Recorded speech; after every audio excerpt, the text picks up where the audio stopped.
Okay, so what happens when the chain thing breaks or comes off from your curtain? Either you can put it back on, but if it comes out all the way off of your curtain, then you can't put it on.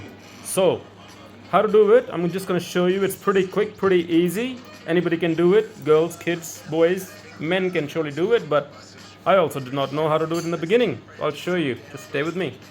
So, you just pull this thing out, which goes on the curtain. Now there is a little clip thing, you can press it.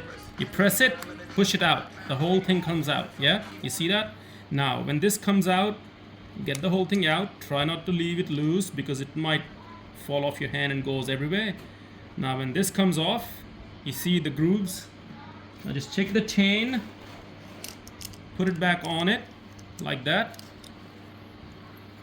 Put the thing in it. If you want to just do it beforehand, a little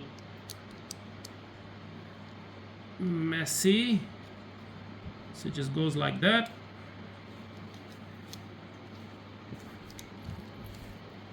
Nice. So this is gonna go like that, and now if you see, this has got like a little cut, so you put it like that, and it'll go all the way in, comes out of here. Take the rest of it, and then there is this cut, and you see that, just have to align it, and when you align, just have to push it in. Now it's all the way in. This has all been done, and this way, when you're putting it in the curtain, on the side you see there is a little cut. You have to match it with the thing, so just put it like that and push it in.